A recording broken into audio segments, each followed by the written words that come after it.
Assalamualaikum warahmatullahi wabarakatuh. Masih dalam suasana Ramadan dan tentunya masih dalam suasana Pondok Ramadan, sekolah tercinta kita SMK Islam Ahmad Yani Ngantang. Semoga ibadah puasa kita selalu dijaga oleh Allah, kita diberikan kesehatan dan mampu menjalankan ibadah puasa sampai tuntas dan dapat melaksanakan segala bentuk kesunahan-kesunahannya, fadilah-fadilahnya dalam bulan Ramadan ini. Amin ya rabbal alamin. Anak-anak yang kami banggakan, pada materi kali ini kita akan mengulas tentang keutamaan-keutamaan yang terdapat dalam bulan Ramadan. Terlebih kita akan membahas tentang kenapa bulan Ramadan itu sangat mulia, kemudian kenapa dan apa yang harus kita lakukan dalam menghidupkan, meramaikan bulan Ramadan kali ini.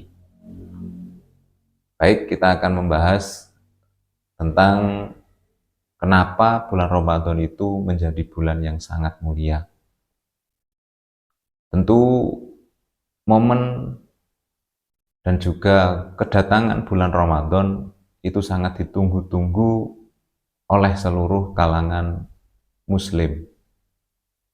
Karena apa? Dalam bulan Ramadan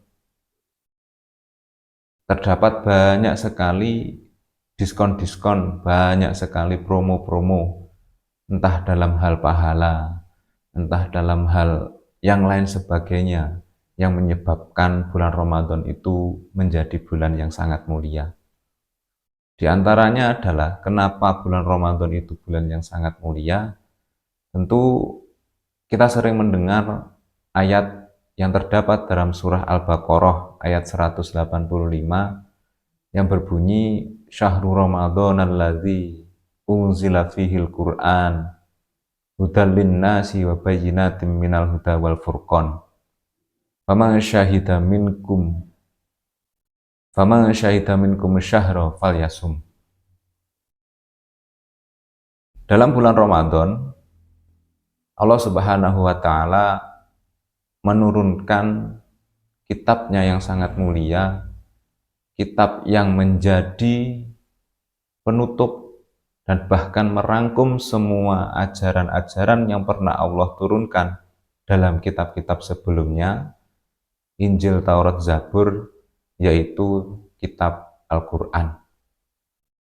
Kitab Al-Quran sendiri dikatakan kitab yang sangat mulia karena di dalam kitab Al-Quran itu menjelaskan tentang petunjuk-petunjuk kebaikan dan juga menyebutkan bagaimana kita harus menjauhi perbuatan-perbuatan yang dilarang.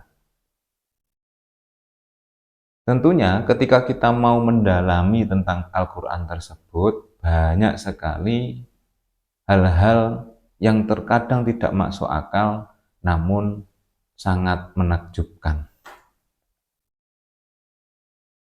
Ketika Quran itu diturunkan, fungsi Al-Quran adalah sebagai hudal linnas, petunjuk bagi umat manusia.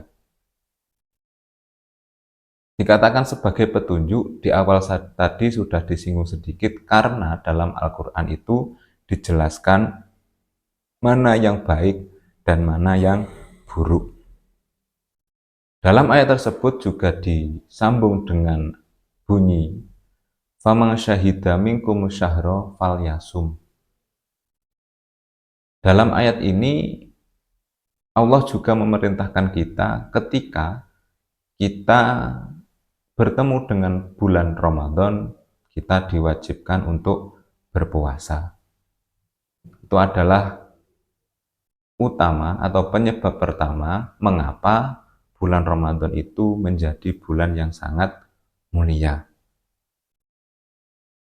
Kemudian yang kedua, di dalam bulan Ramadan para setan, para jin yang setiap hari mengganggu keberadaan kita, yang selalu mengajak kita pada hal-hal buruk, itu dibelenggu oleh Allah Subhanahu wa Ta'ala. Dalam hadis, Nabi Muhammad SAW bersabda, "Idza jaa Ramadan, futihat abwabul jannah." Ketika sudah memasuki bulan Ramadan, maka Allah akan membuka semua pintu yang ada di surga. Dan dalam hadis tersebut, Nabi Muhammad juga mendawuhkan, wa ghallaqat abwabul niron. Allah menutup semua pintu yang menuju neraka. Dalam artian, ketika semua pintu yang di surga dibuka dan pintu neraka ditutup, dalam melakukan hal kebaikan, potensi kita mendapatkan pahala dan masuk ke dalam surga akan semakin besar. Dan dalam hadis tersebut dilanjutkan, wasuffidatis syayatin, yang berarti di bulan Ramadan para syaitan itu dibelenggu, dipenjara, tidak bisa berkeliaran menggoda manusia seperti hari-hari sebelum Ramadan. Lantas mengapa ketika para syaitan dibelenggu, neraka ditutup, pintu-pintu neraka ditutup, kemudian pintu-pintu surga dibuka, masih banyak perilaku-perilaku kita yang menyimpang dari ajaran agama Islam, entah itu dalam berpuasa masih suka menggunjing, mengomongkan, membicarakan kejelekan orang lain, atau mungkin melakukan perbuatan-perbuatan yang haram, mabuk, judi, dan lain sebagainya. Padahal yang mengajak kita, menggoda kita untuk melakukan tersebut sudah dibelenggu. Tentu hal itu dikarenakan suatu kebiasaan yang sudah kita lakukan dan sering kali kita kerjakan sebelum bulan Ramadan.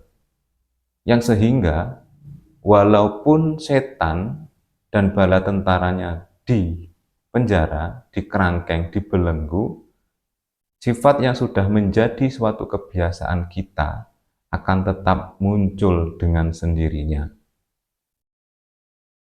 Yang mana dengan kebiasaan itu ternyata suatu kejelekan yang kita dapatkan. Dan tak sadar kita ini termasuk setan-setan itu sendiri. Itu keutamaan yang kedua, mengapa bulan Ramadan juga disebut bulan yang utama, karena di dalam Ramadan sendiri pintu-pintu surga dibuka, pintu-pintu neraka ditutup, para setan dibelenggu. Yang ketiga, di dalam bulan Ramadan ada satu malam yang sangat mulia, yang mana beribadah dalam malam tersebut itu sama dengan beribadah 1000 malam. Apakah malam itu? Kita biasa mendengar istilah Lailatul Qadar. Lailatul Qadar di dalam Ramadan tidak disebutkan secara persis kapan terjadinya. Dasar adanya Lailatul Qadar berada di dalam bulan Ramadan tentu disebutkan dalam surat Al-Qadar itu sendiri, yang mana disebutkan bahwa Lailatul Qadri khairum min alfi syahr. Beribadah di bulan atau di malam Lailatul Qadar lebih utama daripada beribadah selama 1000 bulan, bukan 1000 malam. Rahasia dibalik kenapa Lailatul Qadar dirahasiakan jatuhnya kapan? Bukan lain tidak bukan supaya kita tetap berusaha beribadah pada Allah Subhanahu wa taala, menghidupkan malam bulan Ramadan, dan harapan kita tentu ketika kita beribadah di malam hari bulan Ramadan dapat menjumpai Lailatul Qadar tersebut. Maka ketika kok semisal Lailatul Qadar itu sudah ditentukan kapan terjadi dan kapan tibanya, kita akan beribadah hanya pada malam itu saja. Maka dari itu Allah merahasiakan kapan dan di mana dan pada saat apa Lailatul Qadar itu berada. Namun bocoran yang sudah kita dengar bersama bahwa Lailatul Qadar itu jatuh pada setiap malam ganjil bulan Ramadan. Bukan juga berarti ketika kita mau beribadah menunggu malam ganjil, akan tetapi setiap malam kita juga harus berusaha beribadah yang harapannya adalah dapat bertemu dengan Lailatul Qadar. Ibadah di dalam Lailatul Qadar sama dengan ibadah selama 1000 bulan. Itu keutamaan yang ada dan menyebabkan bulan Ramadan itu menjadi bulan yang sangat mulia. Diturunkannya Al-Quran, dibukanya pintu-pintu surga, ditutupnya pintu-pintu neraka, dibelenggunya setan, kemudian yang ketiga adanya malam Lailatul Qadar. Terus bagaimana kita menghidupkan malam-malam dalam bulan puasa? Tentu kita sudah sangat familiar dengan istilah sholat tarawih. Sholat tarawih sendiri secara bahasa memiliki arti sholat dengan santai. Yang dimaksud dengan santai adalah sholat itu dinikmati dengan senikmat-nikmatnya, tidak tergesa-gesa, dan juga dapat memetik hikmah dari sholat tersebut.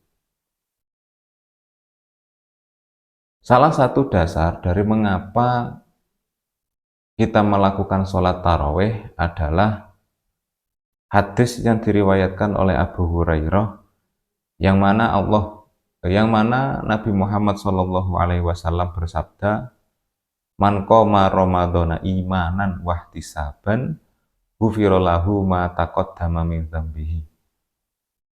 Ketika seseorang mau untuk berdiri kemudian melaksanakan ibadah sholat dengan keimanan dan mengharap pahala dari Allah, maka dosa-dosa yang telah ia lakukan akan dimaafkan oleh Allah Subhanahu wa ta'ala.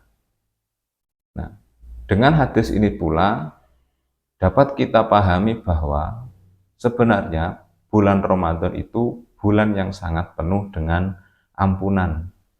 Maka jangan sampai ketika datang bulan Ramadan ini kita sia-siakan dengan melakukan perbuatan-perbuatan yang kurang sepantasnya.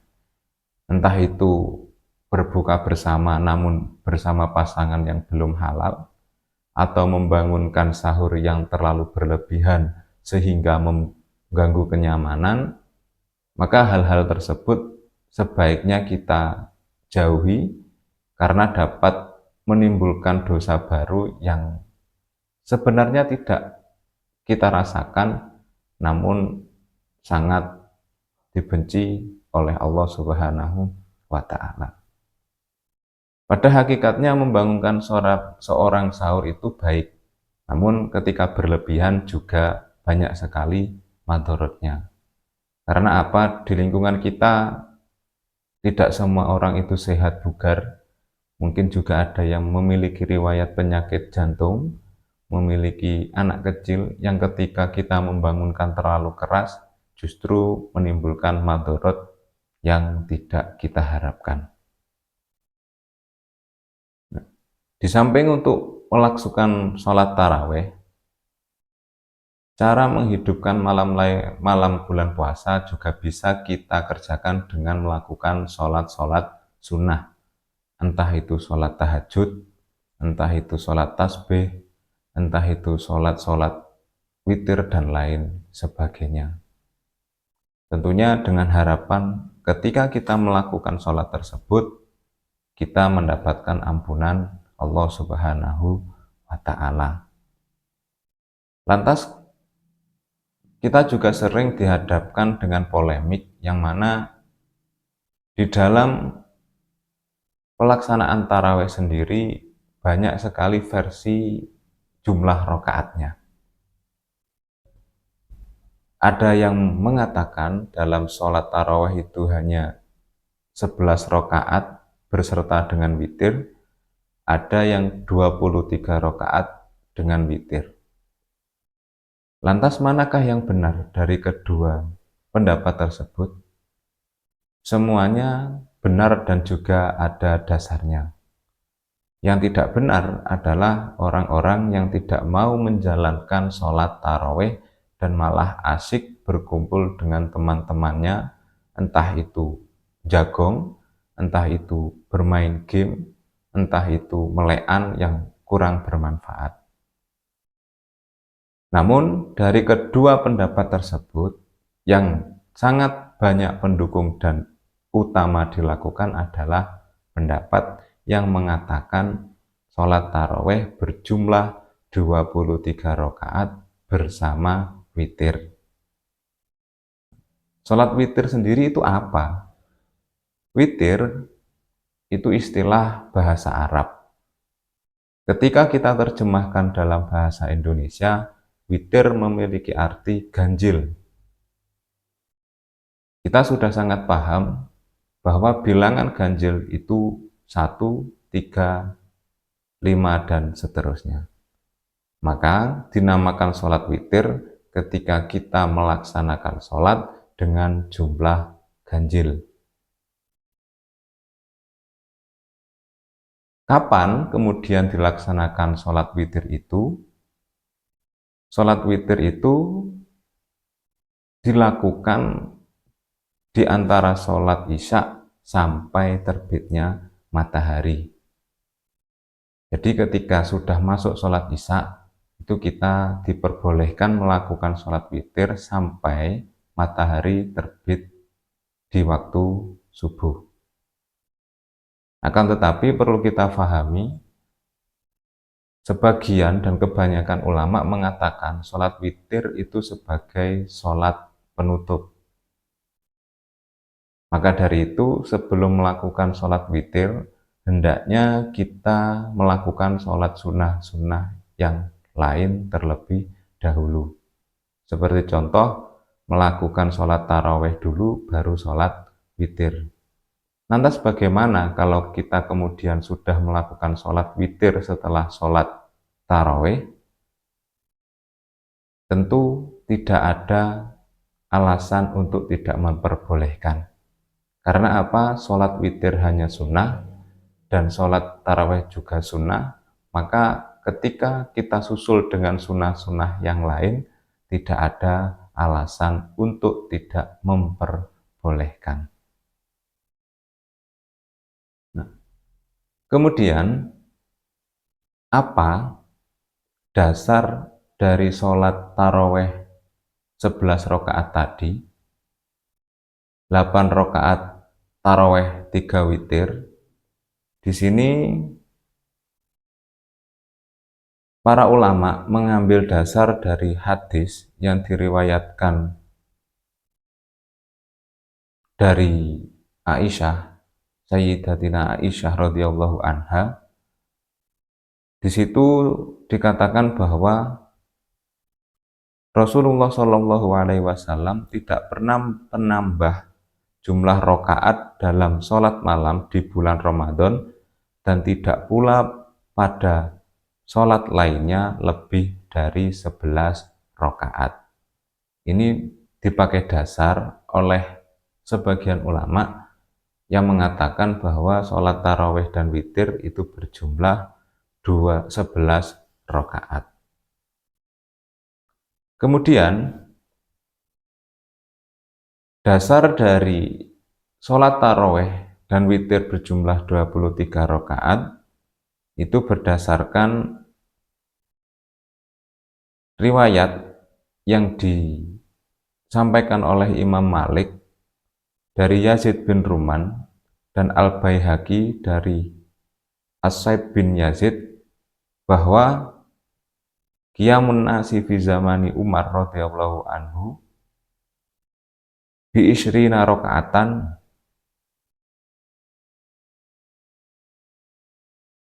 Pada zaman Umar bin Khattab radhiyallahu anhu, umat Islam melaksanakan sholat tarawih dengan 20 rakaat.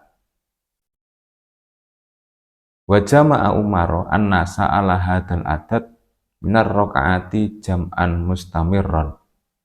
Dan pada saat zaman Sayyidina Umar tersebut, Sayyidina Umar mengumpulkan para manusia atau kaum Nabi, umat manusia, sahabat-sahabat pada saat itu melakukan sholat taraweh bersama dengan berjamaah dengan 2 rakaat.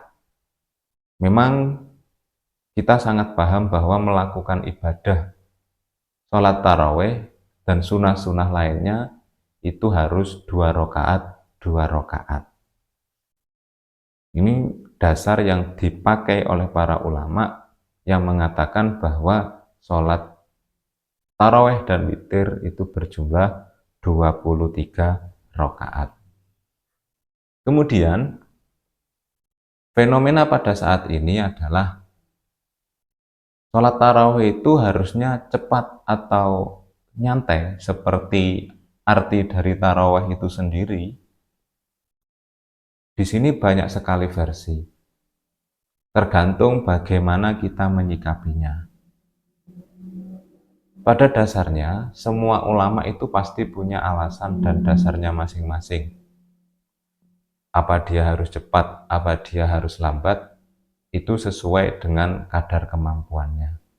Ketika kok kita melakukan sholat taraweh dengan cepat, itu lebih baik, maka itu yang lebih baik. Ketika kita lambat itu yang baik, maka kita lambat juga baik.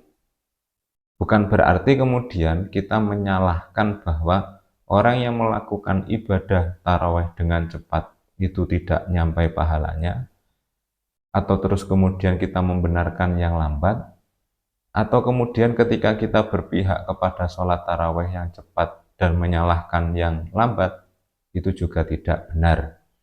Mereka punya alasan sendiri-sendiri dan kita harus menghargai hal tersebut. Tinggal bagaimana kita mengambil dan memahami dari pendapat itu sendiri. Kebanyakan dari orang-orang yang berpendapat bahwa sholat itu harus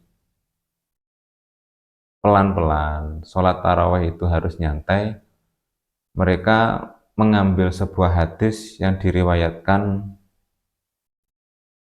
oleh sahabat yang di situ berbunyi inna rajulan dakhalal masjida fasalla, bahwa Nabi Muhammad pernah berjumpa dengan seorang sahabat laki-laki. Laki-laki tersebut masuk ke dalam masjid kemudian melakukan sholat.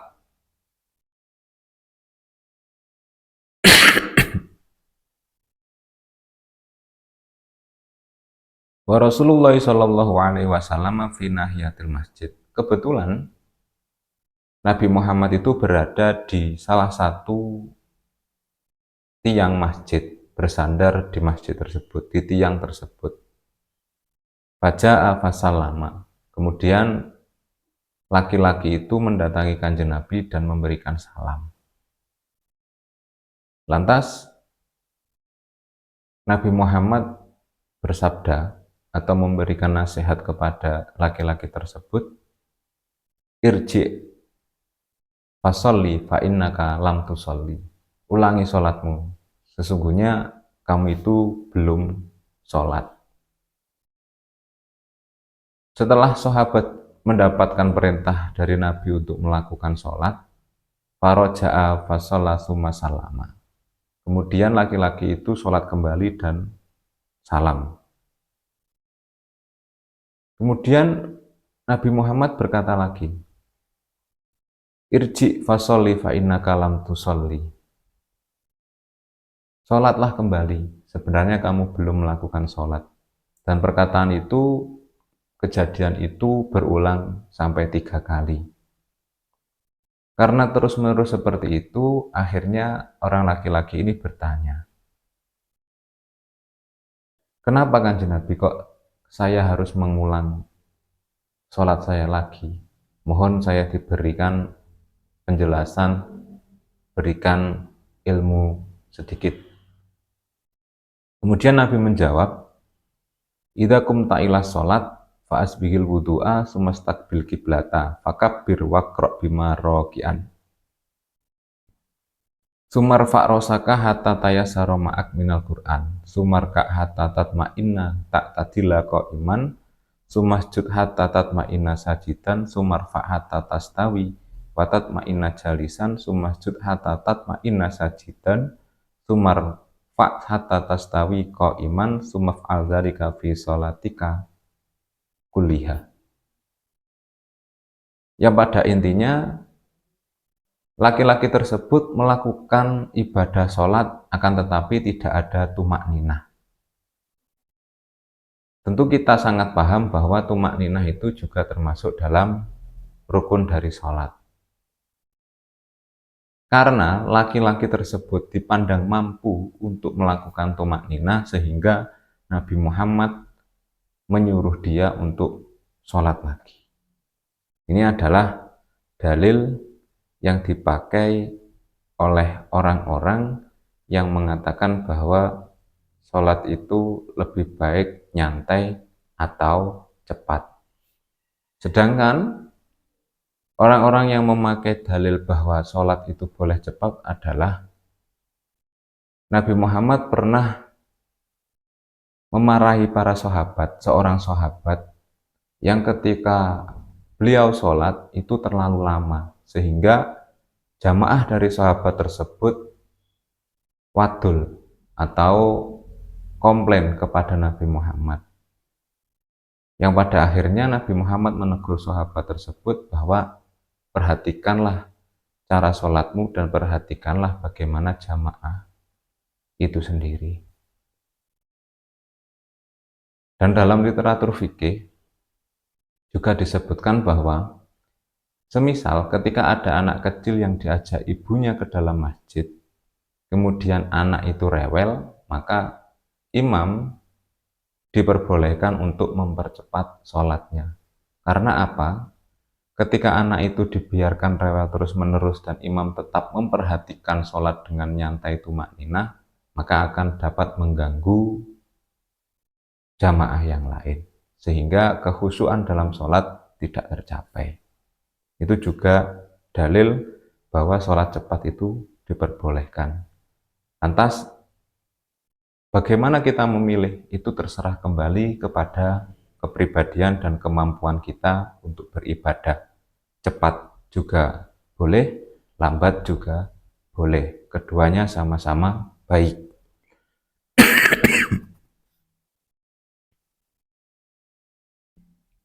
Anak-anak, selain mendirikan sholat sunnah, lantas amalan apa lagi yang harus kita perbanyak di bulan Ramadan? Karena Ramadan itu juga bulan di mana Al-Quran diturunkan. Tentu membaca Al-Quran termasuk dalam amalan yang sangat besar pahalanya ketika dilakukan di bulan Ramadan. Lantas bagaimana kalau kita belum bisa membaca Al-Quran itu sendiri? Dalam sebuah keterangan hadis, Nabi Muhammad pernah menjelaskan bahwa orang yang belajar membaca Al-Quran, walaupun hanya bisa membaca alif dibaca A ketika berharokat fathah, Akan tetapi dia sudah mempunyai niat untuk belajar membaca Al-Quran, orang tersebut sudah mendapatkan pahala dari membaca Al-Quran tersebut. Maka bukan suatu alasan ketika kita tidak mampu untuk membaca, kemudian tidak membacanya sama sekali. Cukup niatkan dalam hati, belajar tekun untuk membaca Al-Quran, walaupun alif, ba, ta. Karena apa? Pahalanya sudah sama dengan membaca Al-Quran. Lantas bagaimana kalau yang sudah bisa tapi tidak mau dengan alasan repot dan lain sebagainya? Sebaiknya itu dihindari. Karena apa? Pahala membaca Al-Quran, terutama di bulan Ramadan, sangat besar sekali. Sangat sayang kalau kemudian kita mampu membaca, akan tetapi tidak mau melakukan. Kebanyakan orang kalau sudah memiliki ilmunya, dia akan terlena dengan ilmu tersebut dan tidak mau mengamalkan.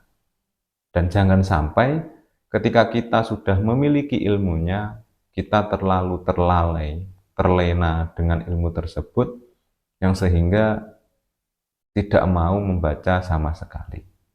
Minimal 1 ayat saja sudah cukup. Tapi bukan berarti ayatnya yang pendek-pendek saja, seperti alif lam mim nun, kemudian kaf ha ya ain shad, itu saja bukan. Ya kita tambah kalau kita sudah mampu untuk membaca Al-Quran.